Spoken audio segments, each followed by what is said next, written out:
Natividad. Sinundo po ni Jonalyn Nuque aka Kabit si Mr. sa bahay niyo mismo. Doon po sa lugar po namin. At sumama naman tong isa. Opo. Kasi po talagang may usapan na po silang dalawa. Ang i-request ko po sa kanila, sa DNA ko, yung bata. Kanino bata? Yung pong anak nilang sinasabi. Meron siyang anak kay Kabit. Opo, sir. Sir, gaano na kayo katagal nagsasama ni Jonalyn? Sir, di ko nagsasama sa isang bahay ng sir. Pero inaamin mo na anak Sir. mo yon. Opo. Yung pong anak nyo na 2 years old, kanino ba yon? Kay Jojo? Giorgio Mariano po. Gaano na kayo katagal nagsasama ni Sir Jojo? Hindi po kami nagsama, sir. Actually, nagkikita lang po kami pag may okay. time po ganito. Kasi po driver po siya, biyahera po kasi ako. Ma'am Nida, Yes, sir. kung ready na po kayo magsampa ng kaso, huwag niyo po ibabang telepono. Tutulungan namin kayo by Monday. Umpisa natin pagsampa ng kaso. Laban po din sa dalawa. Yung ba yung balak niyo, magsampa ng kaso? Yes, sir, Rafi.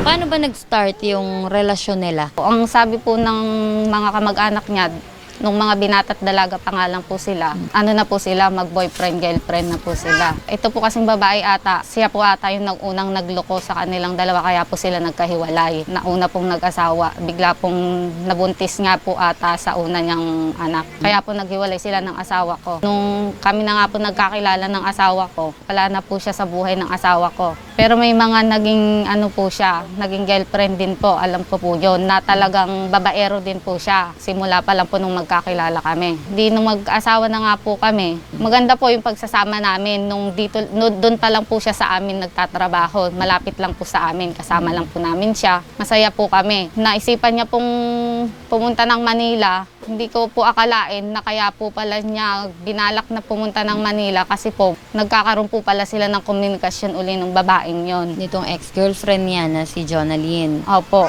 Kung may pagkakataon po na yung kapatid po kasi ng asawa ko ay nagtatrabaho ng Manila, nagpapasok po siya doon. Wala po akong kaalam-alam. Noon na po pala yun, nagkikita na po pala silang dalawa.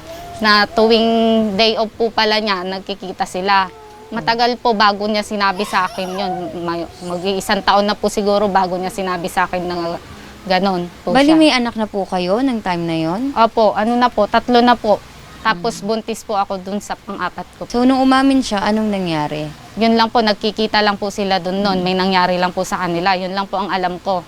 Hindi ko po akalain na buntis na po pala yung babae. Siyempre po, masakit po para sa akin. Kasi po, ang ano ko po kasi, kampante po ako na nagtrabaho po siya doon sa malayo para po sa amin ng mga anak ko. Eh, hindi ko naman po pala akalain na yung paglayo niya pong yun, yung po pala yung magiging dahilan para masira itong pamilyang to, na iiwan niya kami. After po nun, ano nangyari? Pinatigil ko po siyang magtrabaho doon sa sa Manila, hindi ko na po siya pinabalik. Hindi dito na nga po ulit, doon na nga po ulit siya sa amin naglaging ano. So pinatawad mo siya? Opo, pinatawad ko po, hindi ko, nayaan ko po yung nangyaring yon. Bakit pinatawad mo? Anong dahilan? Para po sa mga anak kasi po namin, kasi po ayoko pong matulad sa kanya na broken family nga po kasi siya. Ayoko naman pong maranasan ng mga anak namin na wala silang tatay. Kaya po, hinayaan ko po yung ginawa niyang yon. Kumusta yung naging relasyon nyo after that po? Okay naman po, wala naman po kaming naging problema na. Tapos nga yun po, syempre po sa hirap po ng buhay. Kaya anuhan niya po uling magtrabaho. Di bumalik po ulit siya ng Manila. Nung pala po, kaya po pala ginusto niyang bumalik kasi ang trabaho nga po kasi nung uncle niya nagdi-deliver po. Nabalitaan niya pong nagdi-deliver yung babae din pala ng mga gulay. Kaya po pala nagpilit siya na bumalik uli ng Manila. Doon po uli nagtuloy-tuloy yung relasyon nilang dalawa. Anong ginawa mo, ma'am, nung nalaman mo ito?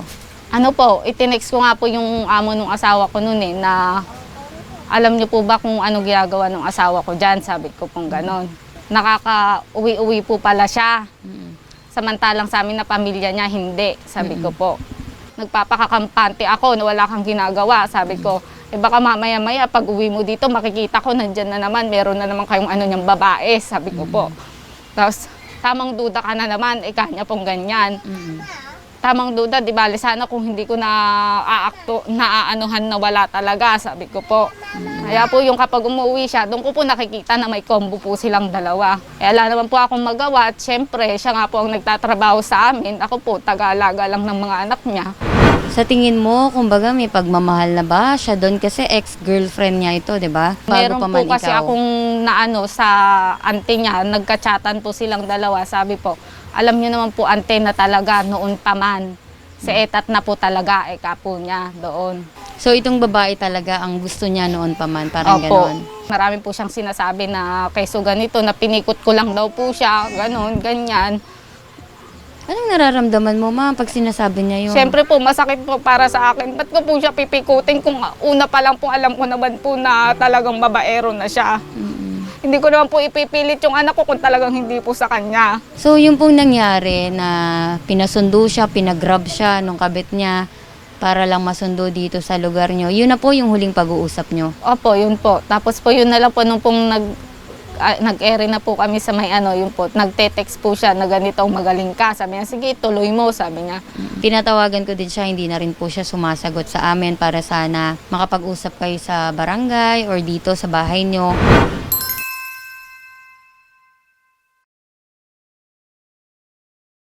Kayo po, ano pong plano niyo? Ano po, itutuloy ko po yung kaso para sa kanya. Para po maramdaman niya din kung ano yung mga naramdaman ko sa kanya na ang inaano niya sa akin na hindi ko kayang gawin sa kanya yon. Ginigiit niya po kasi na hindi ko kaya siyang mawala. Yung mga bata, hindi po ba niya kinukumusta? Kailan lang po kinamusta niya naman po. Kung hindi pa po sinabi nung mama niya na kasi po nilagnat nga po yung bata. Kung di niya pa po sinabi, hindi po siya magte-text na kamusta yung mga anak mo, ganito, ganyan. Mismong ina niya na nga lang po, kumurahin niya po ganun na lang. Ang dami niya pong masasakit na salitang sinabi, halos isuka niya na yung ina niya dahil lang doon sa babaeng yun. Kasi po taga pinagtatanggol niya yung babae na yun. So, kung desidido po kayo, ngayong araw, pupunta tayo ng police station para alamin natin kung ano yung pwedeng maisampang kaso laban po sa asawa niyo, tapos dalhin niyo yung mga ebidensya kung sakali po kailanganin doon. Opo. Okay po? Opo. Nakita niyo naman po, nalaman niyo kung ano yung ginawa po ng anak niyo sa kanya at dun sa mga bata. Ano po yung reaksyon niyo dun sa ginawa ng anak niyo?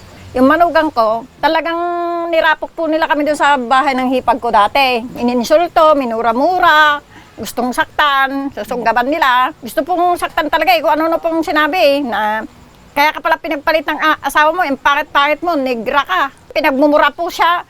Ang sabi ko po, tigilan nyo yung pagmumura at wala kayong karapatan. Pati po ako, pinagmumura din nila dun yung nanay po ng kabit. So okay lang ho sa inyo, nakasuhan ho yung anak niyo.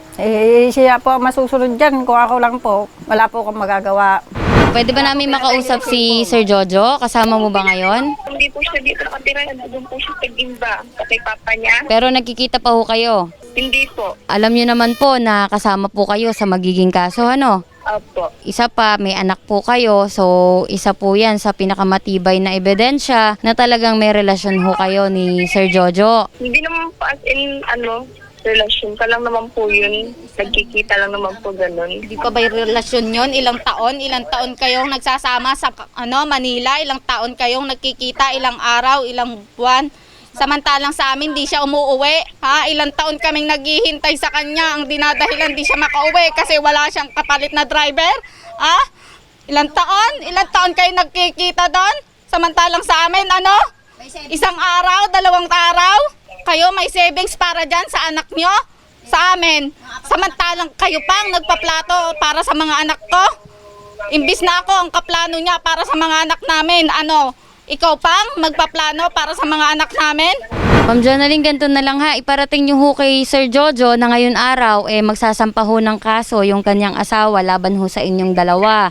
Kasi hindi na siya makontak nitong asawa. Tatanong ko lang po, wala na po bang pangalawang pag-uusap? Halimbawa po gano'n. Para saan ho yung pag-uusap? Kasi po ma'am, wala naman po kasing kabuluhan yung ibang binibintang nila sa amin, kagaya ng pagsasama namin dalawa. Wala naman po katotohanan yun ma'am. Ma'am, siguro the fact na may anak ho kayo, nagkaroon ho kayo ng relasyon.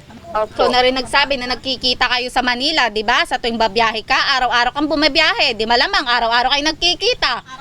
Ikaw pa nga gumagawa ng dahilan para hindi agad-agad siya makabiyahe Ginagawa mo, sinasabi mo sa kanya, iplatin mo na yung sasakyan mo para hindi ka agad makaalis. Kasi po nag-aayos ko rin naman po silang mag-asawa, ma'am. Kinausap ko rin po yung lalaki na bumalik na lang din po sa pamilya niya. Kasi wala naman po kung balak na kasamahan po yung lalaki. Kailan mo Wala naman sinabi po nung kasi akong araw na balak susunduin pakasamahan mo yung na siya? lalaki, ma'am. Kaya gusto ko po sana magkausap silang dalawa. Yung kaso naman po, pinaabot naman po niya sa ganito yung... May usapan na po kami niyang asawa niya. Oo, kasi ma'am, ang masakit doon, pinag-grab mo pa yung asawa niya para masundo Nung lang araw mo dito. din na yun, sinabi yun. Na umuwi na lang muna yung asawa ko. Mag-usap muna kami at gabi na. Yun lang ang sinabi mo. Ako mismo nakakabasa sa text mo sa kanya nung araw na susunduin mo siya. Ngayon tatanungin kita, may relasyon pa kayong dalawa ngayon? Wala. Oh, talaga? Kaya pala nandun ka nung Miyerkules, ano? Ang galing. Asan siya ngayon? Ba't di mo siya tawagan para alam mo kung nasaan yung asawa mo? Sa akin mo hinahanap. Kakasuhan ko kayong dalawa. Hintayin mo. Gusto nyo yan, di ba? Magpapakasaya kayo, di ba? Yan ang gusto nyo, di ba? Para tingin nyo na lang ho kay Sir Jojo para alam din niya na hintayin na lang ho niya yung subpina na dadating ho sa inyong dalawa, ha? Okay, sige po. Sige, salamat ho.